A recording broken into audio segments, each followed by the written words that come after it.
मुझे नहीं पता समीर के प्रिंसिपल ने मुझे क्यों बुलाया है। बस स्कूल से फोन आया था।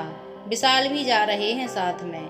अच्छा जल्दी होकर आओ, गीता का फोन आया था कि बड़ी भाभी को जल्दी भेज देना, कथा का प्रसाद बना देंगी। और अटैची भी नहीं लगाई तुमने। सोमवार को मिर्जापुर निकलना है। माँ जी का मुँह फूला हुआ था। मैं कार में बैठते ही बड़बड़ाने लगी। देखा आपने, दोनों देवरानियां सुबह सुबह ऑफिस निकल लेती हैं, रात को घर पहुंचती हैं, कोई हिसाब नहीं मांगता।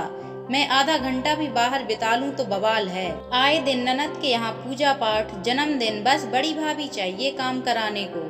मिर्जापुर वाली शादी में जाने के नाम पर दोनों ने पल्ला झाड़ लिया कि छुट्टी नहीं मिली। ऊपर से हर बात पर सुनो कि मंजली बहू 20,000 कमाती है, छोटी 25, बड़ी बहू है फालतू, हर जगह जाने के लिए। अंग्रेजी माध्यम से पढ़ाई की होती तो मैं भी शायद आज 10-15 हजार कमाने लायक होती। प्रिंसिपल के ऑफिस में झिझकते हुए प्रवेश किया। बैठिए, मैंने ही फोन करवाया था, कुछ पूछना था आपसे।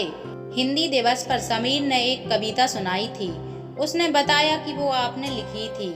इतने बड़े स्कूल की प्रिंसिपल होकर भी वो बहुत ही मधुरता से बात कर रही थी। जी कुछ गलत? मैं घबरा गई। नहीं, बहुत ही सुंदर लिखा था आपने। दरअसल आजकल ऐसी शुद्ध त्रुटिहीन भाषा कम ही देखने को मिलती है। आपकी शैक्षणिक योग्यता? एमए हिंदी साहित्य और बीएड, शादी से पहले हिंदी पढ़ाती थी, इसलिए भाषा शुद्ध है। बहुत सालों बाद तारीफ सुनकर मैं प्रसन्न हो उठी। प्रिंसिपल बड़ी तन्मयता से सुन रही थी। अच्छा, तो अब क्यों नहीं पढ़ाती हैं?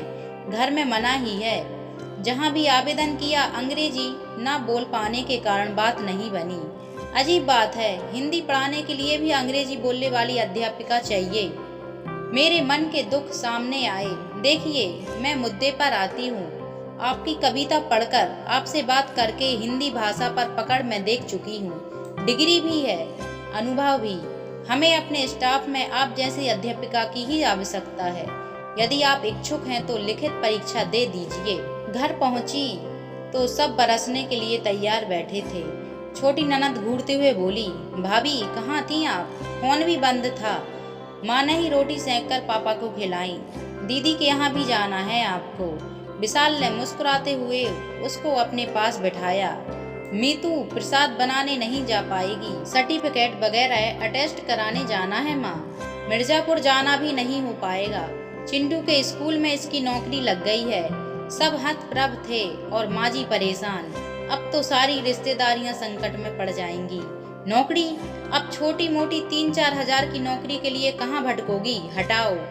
बड़ी क्लास के बच्चों को हिंदी पढ़ानी है। 35,000 वेतन मिलेगा आपकी बड़ी बहू को। आशीर्वाद दीजिए माँ जी।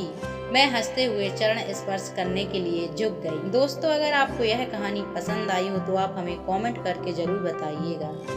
मिलते हैं अगली कहानी में।